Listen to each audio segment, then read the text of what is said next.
Before we begin, please imagine the bell notification is on and you're subscribed to Huna Stories. I'm Shelby, standing in the yard of the cabin, watching my parents' life being packed into a moving van.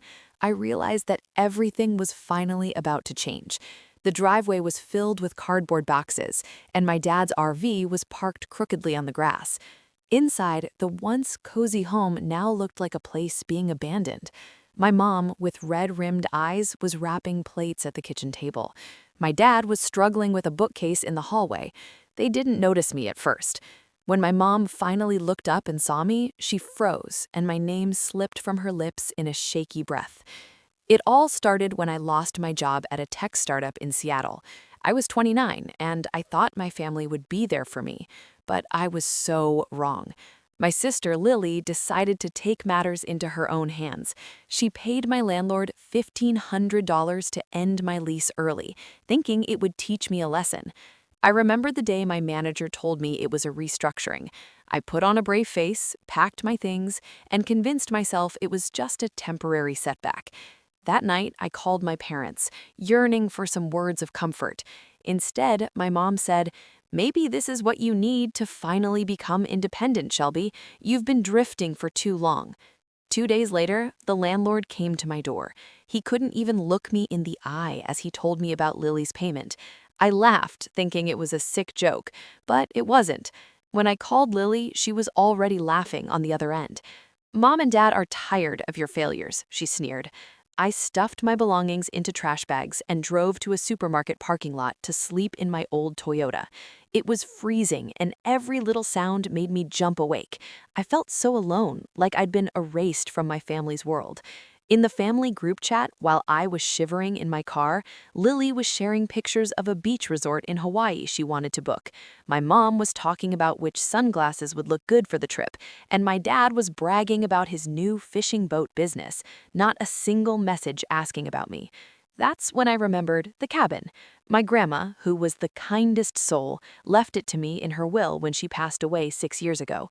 When she was ill, I was the one who took care of her day and night, while Lily visited only a few times. "You're the one who truly cares," she'd said as she signed the will. For 6 years, I let my parents live there rent-free, paying all the property taxes and maintenance fees. Sitting in a small coffee shop, looking at my almost empty bank account and their vacation plans, I decided to take action. I called my grandma's lawyer, Mr. Thompson. He was so calm when he answered the phone. "Shelby, I knew you'd call someday." I told him everything: the job loss, the eviction, and my family's coldness. He then pulled out the file with my grandma's name on it at his office. "Legally, this cabin is entirely yours. Your parents are just staying here with your permission," he said. I had the right to serve them a 60-day notice to vacate. I also told him about the fishing boat loan I'd co-signed for my dad at 22. He promised to help me get out of it. And then there was the duplex investment I'd co-signed with Lily.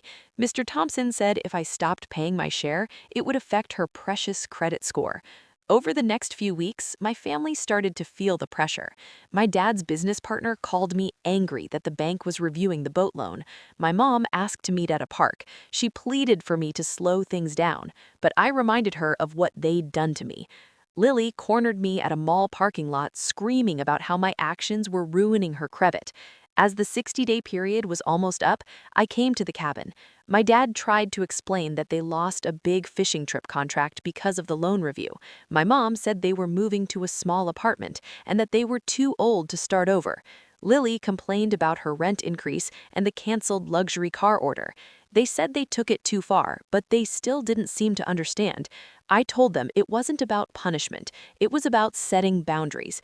"You've lived in my house for free, ran your business, and built your lives relying on me not fighting back, but not anymore," I said. My mom pleaded for more time, but I'd already made up my mind. I'd been thinking about all the times they took me for granted, using my name for loans while complaining about my lack of success. After they left, things started to turn around for me.